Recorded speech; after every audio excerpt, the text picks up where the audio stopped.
(1666년) 루이 14세의 모후 아니 사망합니다. 그녀는 프랑스 왕실의 큰 어른으로서 국왕 부부 사이를 중재해준 인물이었어요. 루이를 통제할 수 있고 동양 출신이며 궁정에서 유일하게 자신의 편이 되어주었기에 마리는 그녀에게 참 많이 기댔죠. 그런데 이제 그런 그녀가 죽고 말았으니 마리에게는 청천벽력이 아닐 수 없었습니다. 게다가 재작년부터 자신이 불륜을 저질러 흑인공주를 낳았다는 헛소문이 암암리에 돌았어요. 이럴 땐 적어도 남편인 루이가 곁에서 지켜줘야 할 텐데 그는 그럴 생각이 전혀 없었죠. 도리어 모우의 사후 더 이상 자신을 막을 리가 없다는 사실에 기뻤는지 곱비 풀린 망아지처럼 행동했습니다. 이전보다 더 많은 여성들과 추잡한 관계를 가졌어요.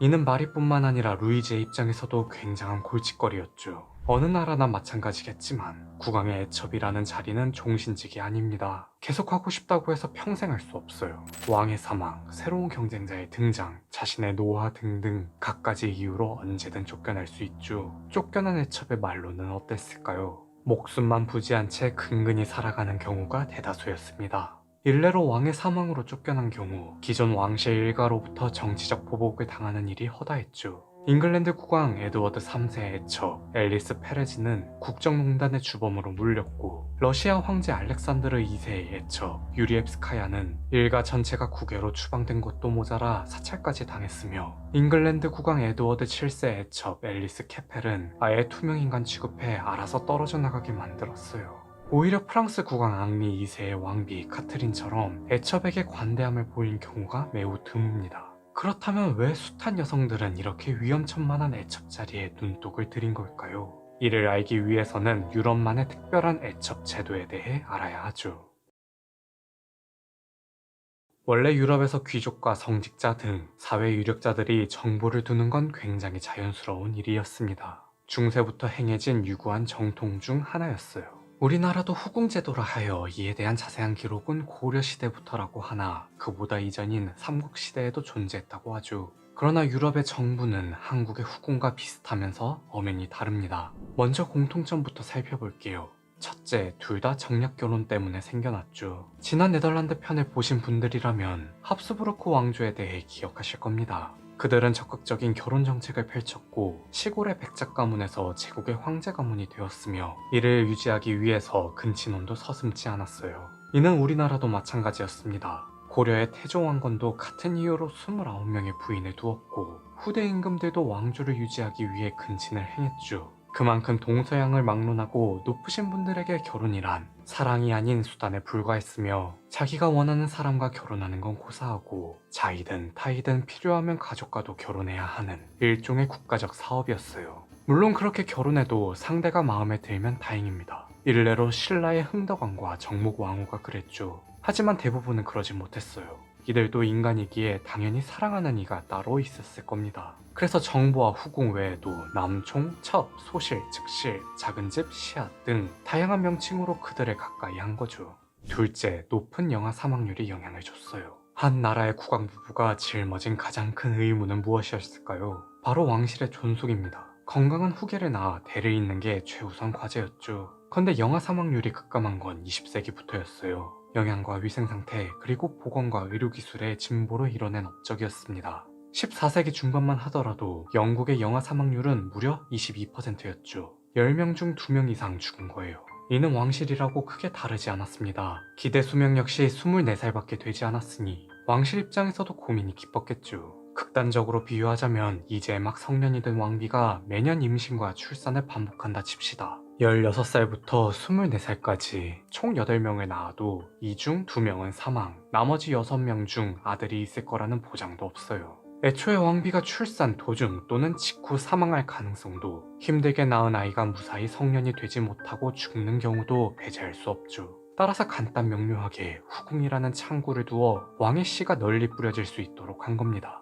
수학적으로 경우의 수를 늘려 물량 공세를 펼친 거예요. 이처럼 좋은 명분이 생겼으니 왕들은 자연스럽게 더 많은 여성들을 품을 수 있었겠죠. 조선 초기만 해도 태종은 18명, 세종은 6명, 성종은 13명, 전부 왕권을 안정화하겠다는 명목으로 후궁을 들였습니다. 그러다 유교 사상이 자리 잡으며 점차 후궁 제도에 대한 불편한 인식이 생겨난 거고요. 그에 반해 프랑스는 오히려 더 장려하는 문화가 조성되었죠. 개인적으로 이는 당시 절대 왕정이 도입되었기 때문이라고 생각합니다. 왕권의 절대성을 옹호하는 분위기가 저변에 깔려 있다 보니 사치와 향락 그리고 호색 등 과시적 행동을 곧 미덕처럼 여겼어요. 영웅호색이라 하여 왕이 정부를 들이지 않으면 도리어 남자답지 못하다며 손가락질을 당했죠. 그래서 부르봉 왕조 초기만 해도 앙리 4세는 31명, 루이 14세는 28명, 루이 15세는 57명의 정부를 거느렸습니다. 상대적으로 여색을 밝히지 않았던 루이 13세와 루이 16세는 인기가 없고 여색만 밝힌 루이 15세도 중요하게 여기지 않으며 여색을 밝히면서도 위대한 업적을 남긴 앙리 4세와 루이 14세를 대왕이라 높여 부르는 까닭도 이 때문이에요.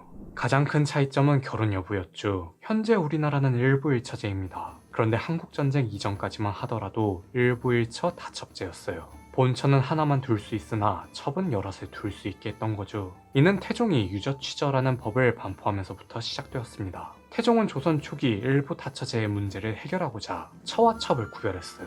첩은 처보다 한 단계 낮은 대우를 받도록 한 거죠. 이후 홍길동을 낳은 서울금고법까지 제정하여 첩의 소생을 차별했습니다. 그럼에도 불구하고 후궁은 공식적인 혼인관계였어요. 차별받을지언정 법과 제도의 테두리 안에서 보호받을 수 있었죠. 적어도 가족으로 인정을 했다는 겁니다. 그러나 유럽의 사정은 전혀 달랐어요.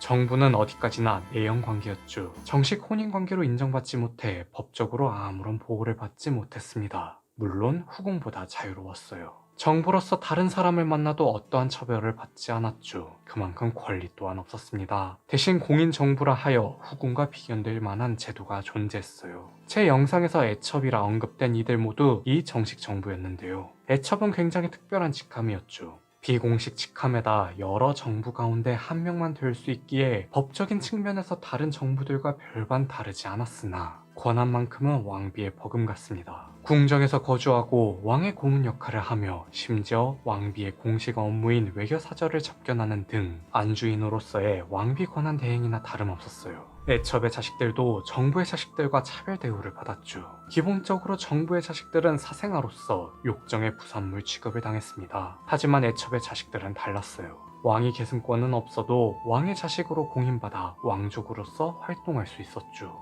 그래서 모든 애첩들의 제1 목표가 자식 농사였습니다. 아들이든 딸이든 일단 건강하게 낳고 정식적으로 왕의 자녀로 인정받은 뒤 다른 유럽의 왕가와 결혼시킨다. 그리하면 애첩 자리에서 밀려나도 자신의 노후는 보장되니 그야말로 최고의 투자였어요. 두 번째, 동양의 후궁은 서열이 확실했죠. 조선의 경우 왕비가 후궁을 포함한 궁 안팎의 모든 여인들을 관리했고 후궁들끼리도 선발 과정과 직급이 달랐으며 감히 후궁이 왕비 앞에서 나댄다? 절대 있을 수 없는 일이었습니다. 그러나 유럽은 이게 가능했어요. 앙리 2세의 애첩 디아는 왕이 자신에게 푹 빠져 왕비를 등을시하는 것에 안타까워했죠. 그녀는 왕에게 왕비의 침소에 자주 방문할 것을 권했고 왕비가 아플 때 옆에서 간호해줬으며 적자들의 교육 및 왕비의 시녀들을 관리하는 등 나름의 동정을 표했어요. 왕비 입장에서 불쾌했겠지만 국왕에게 애첩이 있다는 게 꼭 나쁜 일만은 아니었습니다.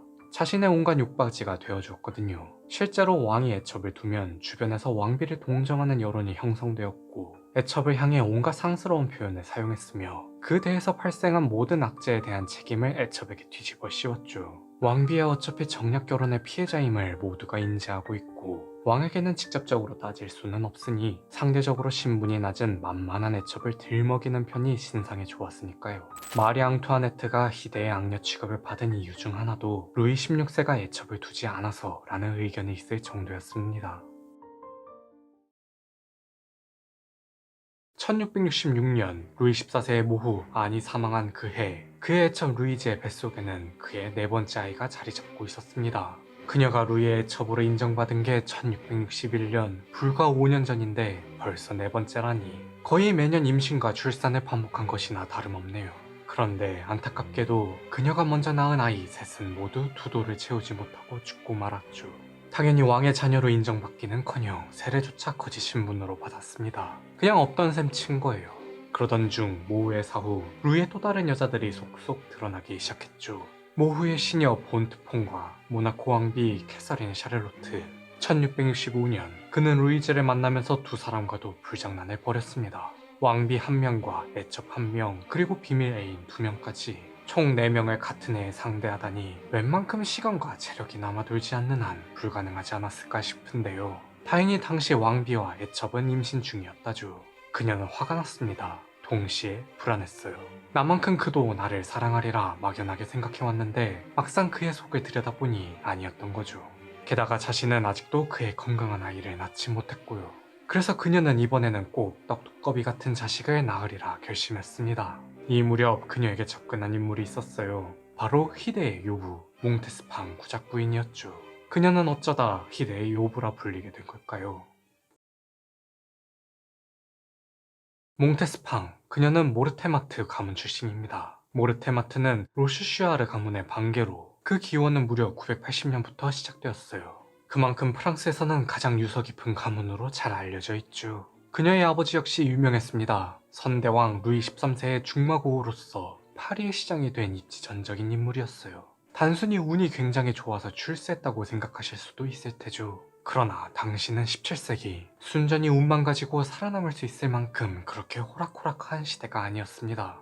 역사를 승자의 기록이라 하듯 살아남았다는 건 곧 강하다는 걸 뜻하니까요. 많은 학자들은 그들이 살아남을 수 있었던 이유를 분석했죠. 그리고 단 한 가지 공통적으로 언급한 부분이 있었습니다. 모르테마트 재치. 그들은 그들 가문만의 특유한 재치를 지녔기 때문에 살아남을 수 있었다고요. 이 단어는 루이 14세의 회고록 작가 생시몽 공작이 최초로 언급한 이래로 쭉 사용되었죠. 모르테마트 재치는 말 그대로 재치였습니다. 말로써 상대를 능수능란하게 홀리는 거예요. 새치어가 사람 잡는다고 지금까지 말로 흥망성쇠를 겪는 사건들이야 수두룩했지만 그들의 혀는 조금 달랐죠. 아름다운 외모와 온화한 분위기가 그들의 재치를 더욱 돋보이게 만들었다고 합니다.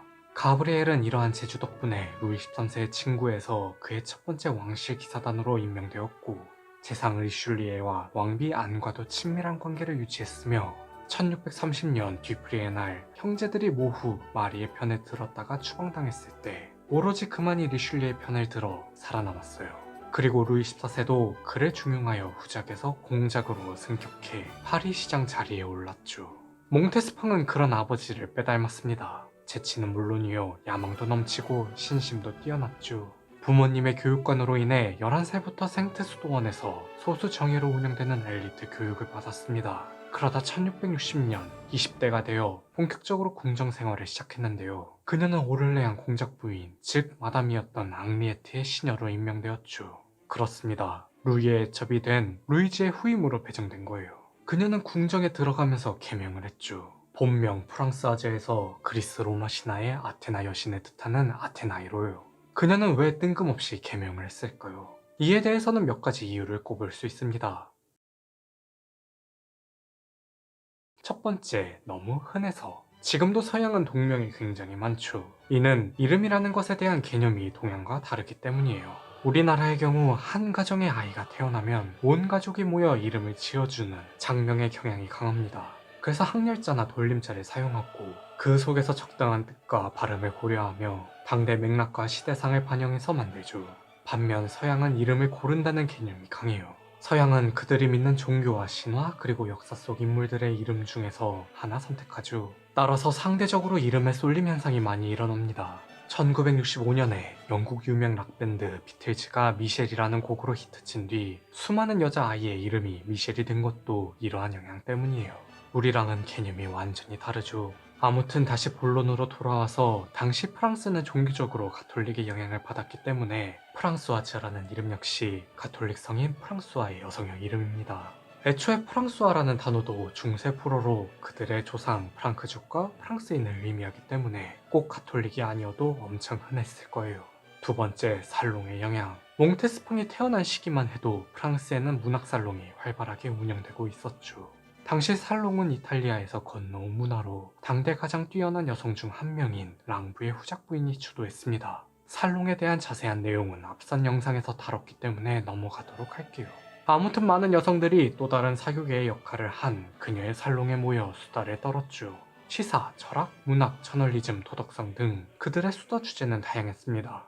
그리스 로마 신화 역시 그 중 하나였고요. 아무래도 루이 14세가 스스로를 태양왕에 빗댄 만큼 귀족들 사이에서도 큰 관심을 끌었겠죠. 그런 의미로 몽테스판 그녀 또한 자신의 무기인 재치와 야망이 넘치는 성격에 어울리는 지혜와 전쟁의 여신 아테나를 자처한 것으로 추측됩니다.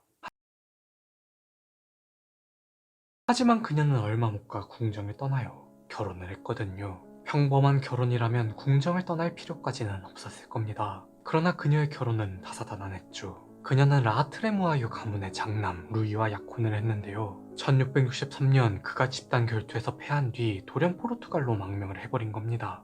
졸지에 파혼당한 그녀.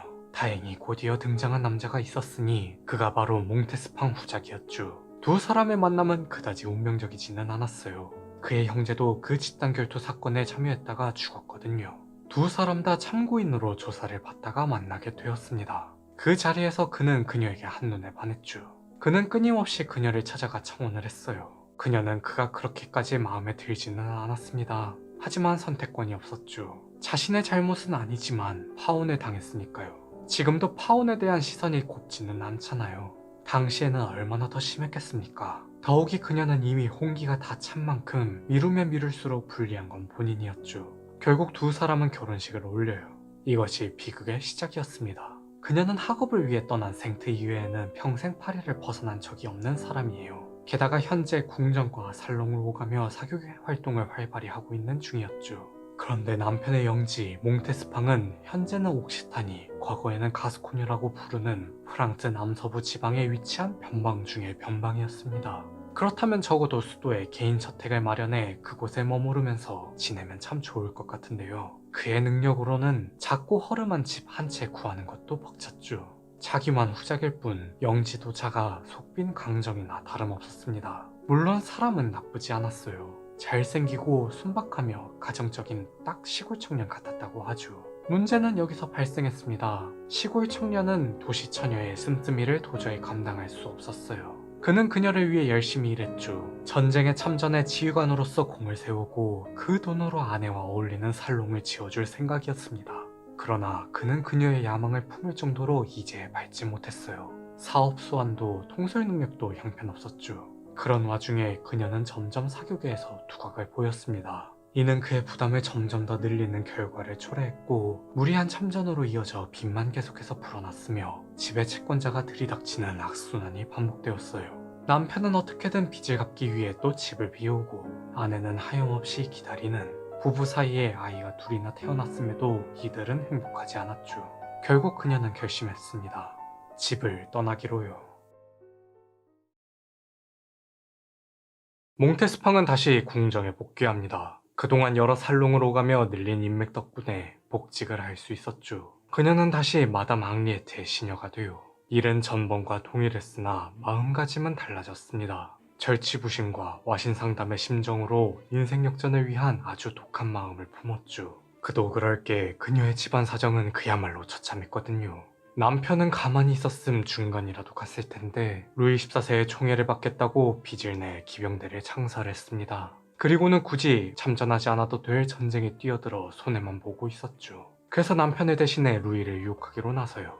그녀는 궁정을 떠나 있으면서도 궁정에서 벌어지는 모든 일을 알고 있었습니다. 자신이 잠시 떠나 있는 사이 자신이 모시던 마담과 국왕이 불륜을 저질렀고 자신의 선배 루이즈가 국왕의 안주인이 되었으며 현재까지도 그녀가 건강한 국왕의 아이를 낳지 못한 것도 알고 있었죠. 그러니 기회만 생긴다면 자신도 국왕을 꼬실 수 있으리라 확신했어요. 이미 앞선 2번의 출산을 통해 건강한 아이를 낳은 경험이 있는 만큼 승은만 있는다면 금방 그녀의 자리를 차지해 빚독촉은 물론이요 죽을 때까지 돈 걱정 없이 살 수 있으리라 생각한 겁니다. 문제는 그 기회가 쉽게 찾아오지 않았죠. 그녀가 아무리 명문관 출신이라 한들 루이와 독대할 권리는 없었으니까요. 일단 자신이 모시는 마담이 루이를 만날 때 자연스럽게 동석을 하는 방식으로 가야 좋은데 당시 루이와 앙리에트의 사이는 원수만도 못했습니다. 기슈백작 사건, 루이의 관심을 돌리려다 도리어 화만 돋구고 쫓겨난 상태였죠. 이대로라면 평생 루이를 만나지 못할 수도 있는 상황. 그래서 그녀는 과감하게 부서 이동을 신청해요. 그녀가 고른 곳은 다름 아닌 왕비의 시녀직. 루이가 아무리 개차반이고 마리가 궁정에서 무시를 당한다 할지라도 그들은 엄연히 부부였습니다. 루이는 간간하지만 부부의 의무를 다하기 위해 마리의 방을 찾았죠. 다시 1666년 왕비의 시녀가 된 그녀는 본격적으로 작업에 돌입해요. 가장 먼저 마리의 총애를 받는 것부터 시작했습니다. 그녀는 특유의 재치로 마리를 즐겁게 만들었죠. 모두가 자신을 외면하던 시기, 굳이 자신의 시녀가 되겠다고 자처하고 언제 마지막으로 웃어봤는지 이제는 기억도 가물가물한데 이렇게까지 자신을 위해 노력하다니 마리의 입장에서 굉장히 기특했을 거예요. 마리는 점점 그녀에게 빠져들었고 마침내 그녀를 자신의 친복으로 삼습니다. 그러나 이 이후 별다른 진척을 보이지는 못했죠. 루이가 생각보다 마리의 방을 자주 찾지 않았어요. 찾아도 볼일만 보고 금방 떠나는 겁니다. 좀 많이 오고 오래 눌러 앉아 있어야 옆에서 수작을 부리든 어쩌든 할 텐데 이렇게 해서는 얼굴조차 제대로 인식시키지 못할 지경이었죠. 게다가 루이의 여색은 이미 정평의 날대로 난지라 경쟁자가 수두룩했어요. 시간은 결코 그녀의 편이 아니라는 소리입니다. 마침내 그녀는 과감한 결단을 내렸죠. 호혈호자, 옛말로 범의 굴에 들어가야 범의 새끼를 잡는다고 루이의 첩 루이즈에게 접근해요. 어찌 보면 하이리스크, 하이리턴 도박과도 같은 선택이었습니다. 지금까지 이런 식으로 루이즈에게 접근한 이들이 한둘이 아니었고 특히 불과 얼마 전까지만 하더라도 루이의 환심을 사려 루이즈를 이용하려다가 목이 날아간 사건이 있었기에 누구도 선뜻 루이즈에게 접근하지 못했죠. 하지만 그녀가 누구입니까? 몽테스팡. 그녀는 모르테마트 가문 출신답게 또다시 재치로 승부수를 던졌어요. 1667년 봄, 두 사람은 얼마 지나지 않아 절친한 친구가 될 정도로 가까워졌습니다. 루이즈도 그동안 많이 외로웠거든요. 루이가 아무리 잘 챙겨준다 한들 루이즈는 어디까지나 내연녀에 불과했죠. 메트레 상티트르로서 왕비의 버금가는 권력을 지녔으나 루이즈는 그 권력을 휘두를 정도로 심지가 곧지 못했어요. 애초에 루이즈는 루이를 사랑해서 불륜에 저지른 거지 돈과 명예만을 쫓아 안주인이 된 게 아니었습니다. 그래서 비록 마리에게서 남편의 사랑을 뺏었지만 마리를 괄시하는 등 막 나가는 행보는 보이지 않았죠. 오히려 마리의 시녀들이 루이즈를 불륜녀라며 무시했으면 했지 루이즈가 직접 나서서 마리와 얼굴 붉히는 일은 전혀 없었어요. 또한 자신은 지금 태교차 요양을 하고 있는 상황, 임신 전부터 루이가 자신에게 접근하는 사람들을 전부 통제하고 있었기에 더욱 외로울 수밖에 없었죠. 그녀는 마리에게 그랬듯 루이즈를 즐겁게 해줍니다. 시간이 갈수록 루이즈를 만나는 날이 점점 더 많아졌어요. 루이즈는 진심으로 그녀를 친구로 여겼죠. 그리고 결국 최악의 수를 두고 말았습니다. 자신을 대신해서 왕의 저녁 식사 자리에 배석하게 한 거예요. 임신 주차가 거듭될수록 배도같이 불러와 배석하는 것조차 힘에 붙였던 거죠. 앞선 영상에서 말했듯 루이의 식사가 일반적이지 않아 임산부 입장에서 체력적으로 부담스러울 수밖에 없었습니다. 마리 또한 당시 임신 중이었기에 그녀에게 이 일을 맡겨요. 드디어 때가 온 거죠. 그녀의 입장에서 이는 다시 오지 않을 절호의 기회였습니다. 물론 두 사람 다 그녀가 원체 말을 재밌게 잘하니 루이도 웃었으면 하는 바람에 부탁을 했을 거예요. 문제는 이들이 간과한 것이 있었으니 그건 바로 그녀의 흑심과 루이의 호색 본능이었죠. 그렇게 둘은 매일 식사를 함께하고 많은 대화를 나누며 급속도로 가까워지기 시작했습니다. 몽테스팡은 루이즈와 상반되는 인물이었어요. 루이즈가 차분하고 내성적이라면 그녀는 자유분방하고 자극적인 매력의 소유자였죠. 루이는 그런 새로운 맛에 동하게 됩니다. 그러고 보면 루이는 굉장히 실증을 잘 느끼는 것 같아요. 왕비 마리부터 마담 앙리에트 그리고 첫 번째 첩 루이즈까지 그는 매번 이전과 전혀 다른 매력을 가진 여성에게 끌렸죠. 특히 이번 몬테스팡에게는 그녀의 입담에 매료되었다고 합니다. 지금까지 많은 이들이 그녀의 외모와 재치 그리고 사교계에서 벌어지는 모든 일에 대해 모르는 게 없을 정도로 귀가 밝은 모습에 주목했어요. 그러나 그녀의 진가는 입담에 있었죠. 그녀의 입담은 굉장히 매웠다고 하는데요. 풍자에 뛰어나 특정 인물에 대해 이야기를 할 때 그 사람을 정말 신랄하게 물어뜯었습니다. 그저 분위기를 돋구기 위한 행위이기 때문에 악의는 없었다고 하죠. 하지만 혹여 그녀가 루이와 있을 때 자기 얘기를 꺼낼까 두려워 사람들은 그녀가 왕과 같이 있는 모습만 보이면 냉큼 자리를 피했습니다. 그 정도로 그녀의 입은 무기 그 자체였던 거예요. 시간이 흐르고 루이가 어느 정도 마음을 열자 그녀는 결정적 한 방을 날렸죠. 루이가 가끔 자신의 방에 놀러 올 때가 있는데 그때를 맞춰 목욕을 했습니다. 몇 번의 시도 끝에 타이밍이 맞아요. 루이가 그 모습을 엿보게 되죠. 그녀는 루이가 자신을 지켜보고 있다는 걸 알고 있으면서도 천연스럽게 목욕을 마칩니다. 그리고는 수건으로 몸을 가린 채 욕실 문 쪽으로 몸을 돌려요. 그 순간 두 사람의 눈이 딱 마주쳤죠. 그녀는 놀란 척하며 수건을 놓칩니다. 그대로 드러난 그녀의 전라, 아름다운 몸매에 자극받은 루이. 그렇게 그녀는 루이의 품에 안겨요. 요부라는 별명도 이때 탄생했죠.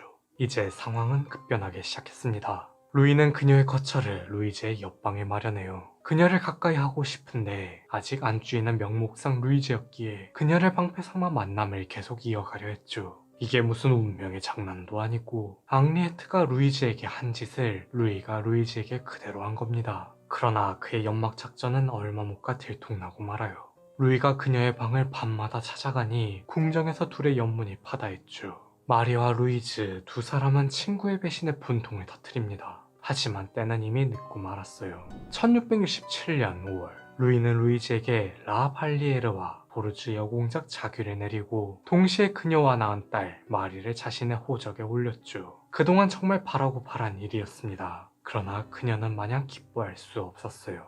왕이 다른 여자와 바람이 났는데 옛 애인인 자신에게 재산해준다? 이건 그냥 돈으로 때우겠다는 의미나 다름없었죠. 사장이 계약직 직원에게 계약 만료를 통보하며 보수를 지급하듯 그녀와의 관계를 정리하겠다는 뜻입니다. 그해 루이즈의 뱃속에는 그의 5번째 아이가 자리 잡고 있었어요.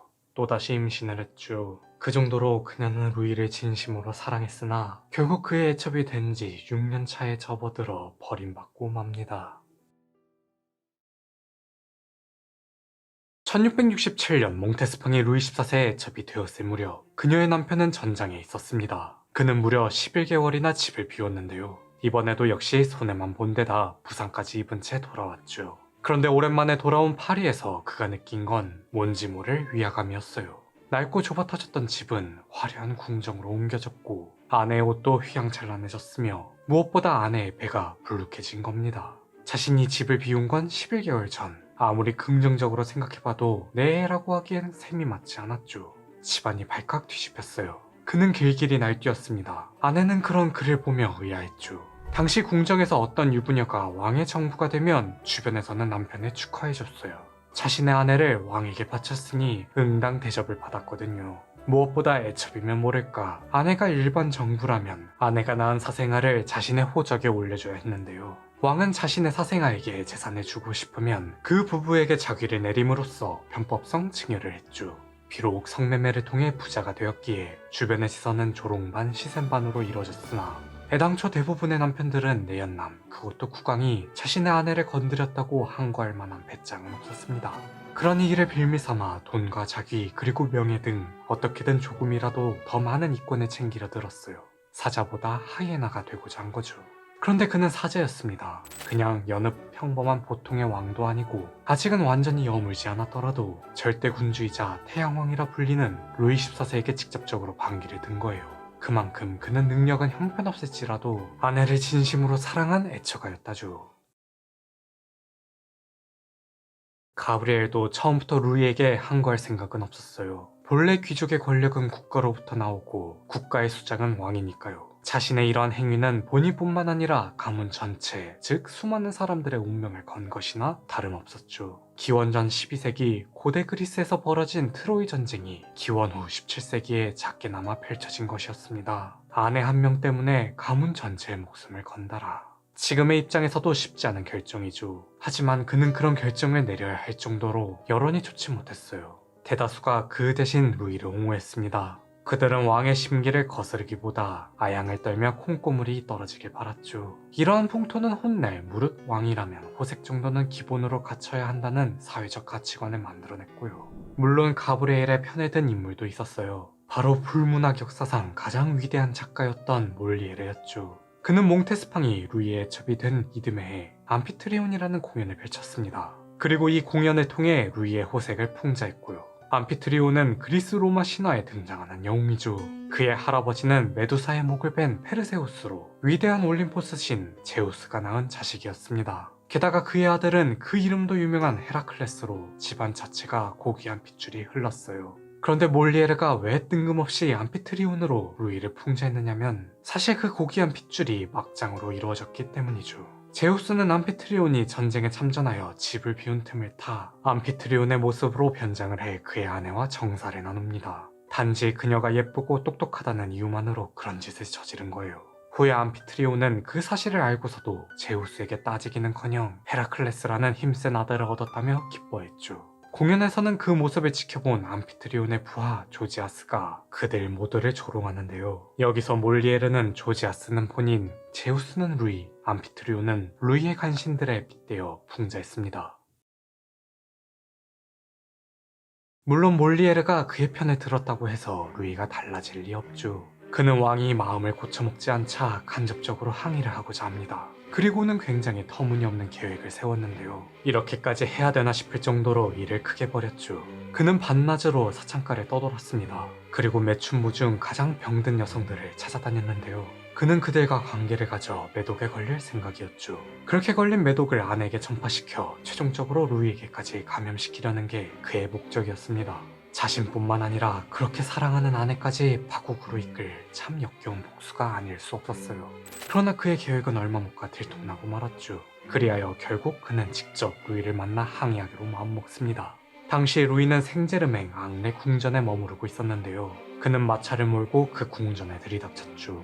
모두의 시선이 집중되었습니다. 그런데 사람들은 그가 아닌 그의 마차를 쳐다보고 있었어요. 왜냐하면 마차는 장례식도 아니고 시커먼 검은색에 웬 커다란 뿔이 달려 있었거든요.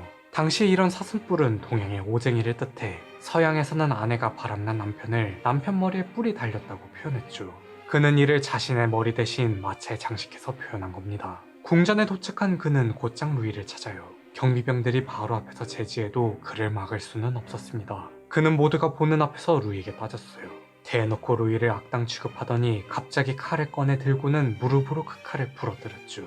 당시 칼은 기사의 명예를 상징하는 징표였습니다. 그리고 그 명예에는 봉신의 서약도 포함되었고요.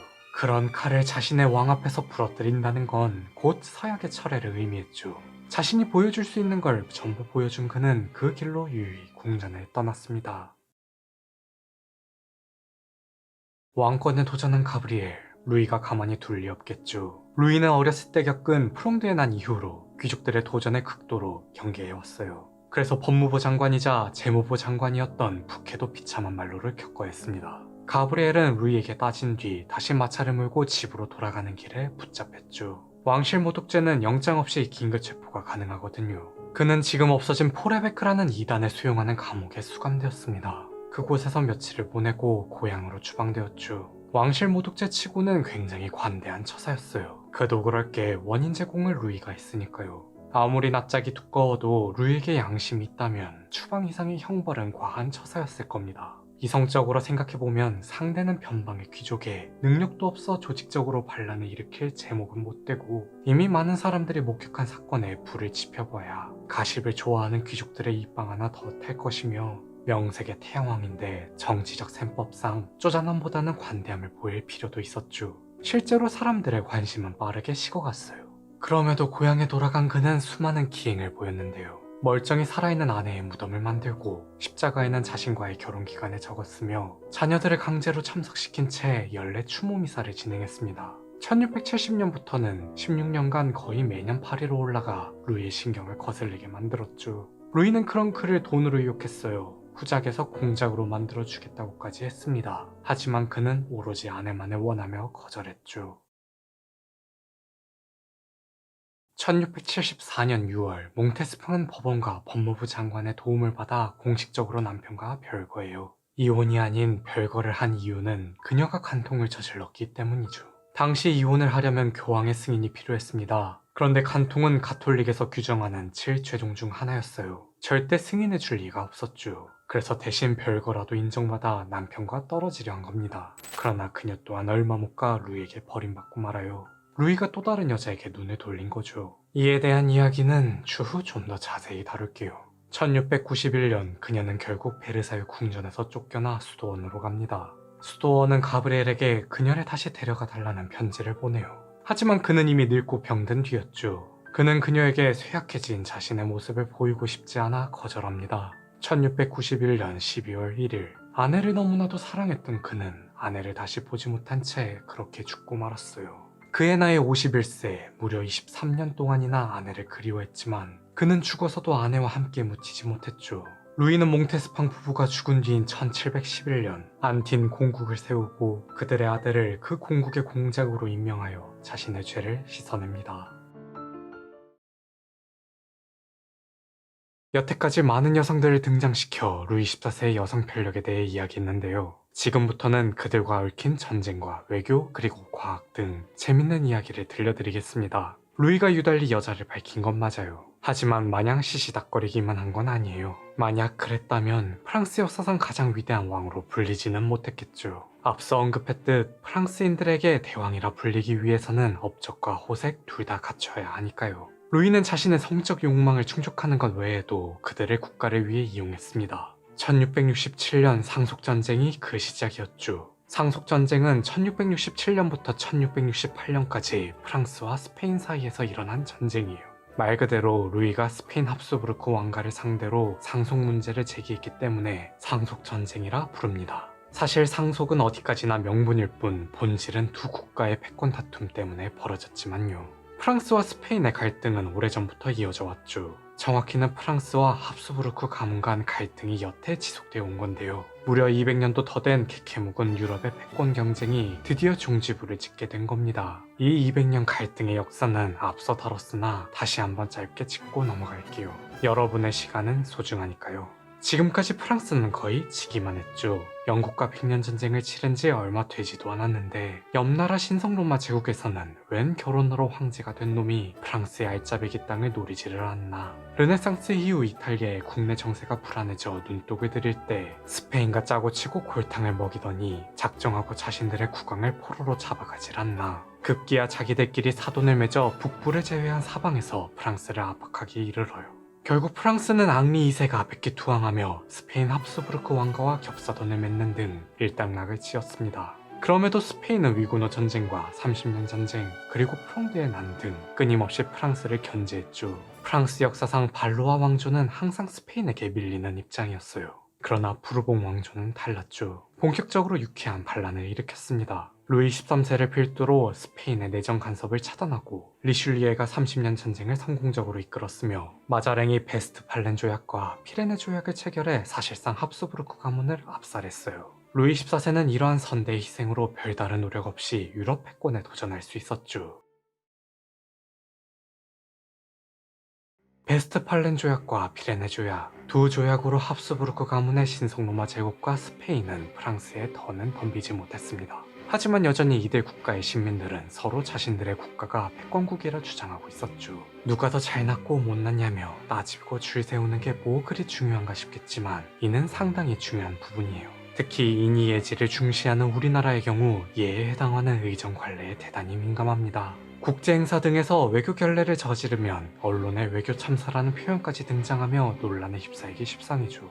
우리나라와 달리 서양은 좀 더 원초적인 의미로 서열에 민감했는데요. 나폴레옹 전쟁까지만 하더라도 서양에는 외교 의전이라는 게 없었습니다. 본격적으로 국가 간 의전이 체계화된 건 1815년 빈회의 이후고 1961년이 되어서야 외교 관례에 관한 비엔나 협정을 통해 현대의 의전 관행이 일반화되었죠. 그렇다면 빈회의 이전의 서양은 어땠을까요? 그야말로 약육강식, 강자가 곧 상석을 차지해 외교의 주도권을 쥘 수 있었습니다. 문제는 누구 하나 확실한 강자라고 하기 애매한 시기에는 누가 상석을 차지했을까요? 자칭 강자라고 주장하는 국가들끼리 서로를 깎아내리며 하루 종일 실랑이를 벌였죠. 1648년 베스트팔렌 조약이 무려 5년에 걸쳐 협상을 벌인 것도 최종적으로 오스나브리크와 민스터 두 곳에서 각각 체결된 것도 이 때문이었습니다. 프랑스와 스웨덴, 승전국인 두 국가가 상석을 두고 경쟁했으나 답을 내리지 못해 일어난 해프닝이었어요.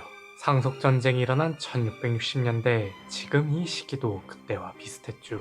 1661년 스웨덴 대사가 영국에 부임해 왔을 때의 일입니다. 당시 관행에 따라 런던 주재 각국 대사관은 대표를 보내 신임 대사를 맞이했어요. 환영 행사가 끝나고 시내에 들어오기 위해 각국 대사관 대표들은 행렬을 지었죠. 그런데 이때 프랑스 대사가 행렬의 제일 상석을 재빠르게 차지합니다. 스페인 대사는 어이가 없었어요. 16세기까지만 하더라도 행렬의 상석은 당연하게도 스페인의 몫이었거든요. 그래서 그는 40여 명의 무장 호위병들을 시켜 프랑스 사절의 마차를 끄집어냅니다. 결국 대사 간 자존심 경쟁은 호위병들 간 패싸움으로 이어졌고 패싸움은 곧 칼부림으로 번졌으며 이 과정에서 애꿎은 마부들이 부상을 입는 등 런던 시내는 아수라장이 되고 말았죠.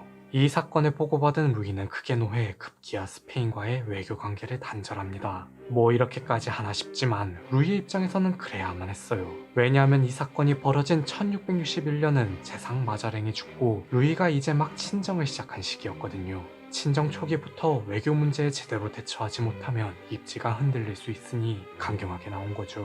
그러자 펠리페 4세도 꼬리를 맙니다. 그는 루이에게 사신을 보내 사과의 뜻을 전하고 재발 방지를 위해 앞으로 모든 외교 행사에서 상석을 프랑스에게 양보하겠다고 맹세해요.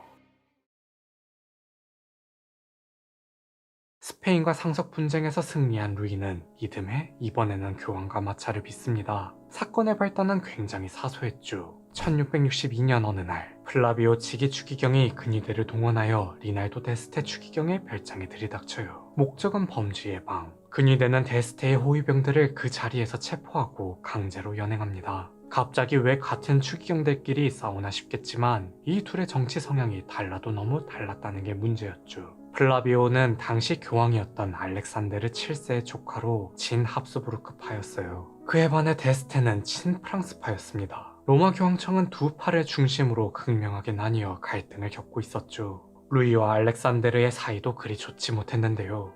루이의 재상 마자랭은 그가 추기경일 때부터 지속적으로 알력 다툼을 벌였고 교황을 선출하는 콘클라베 기간 중에는 그의 차기 교황 선출에 반대했으며 그가 교황이 되고 난 뒤에는 그를 교황으로 인정할 수 없다면서 통상적으로 숙명의 의미로 행해진 로마 주재대사 파견을 가로막았습니다. 루이도 그의 유지를 이어받아 친정을 시작한 뒤에도 대사 파견을 하지 않고 있었죠. 그런데 계파 갈등이 일어나 모욕을 겪은 데스테가 루이에게 서신을 보내 도움을 청하자 그는 즉시 샤를 3세 드 크레시 공작을 로마 주재 특사로 파견했어요. 샤를 역시 교황과 적대적인 관계의 인물이었습니다. 그는 루이의 뜻을 받들어 곧장 로마로 떠났죠. 문제는 여기서 발생했어요. 로마에 도착한 뒤 그의 호위병들이 일과 후 카바레에 갔다가 근위병들과 마주친 겁니다. 당연히 사이가 안 좋기로 소문난 두 집단은 싸움이 붙었죠. 그러나 단 2명밖에 되지 않은 근위병들은 상대적으로 쪽수가 더 많았던 공작의 호위병들에게 둘러싸여 일방적으로 구타를 당하는 모욕을 겪고 말아요.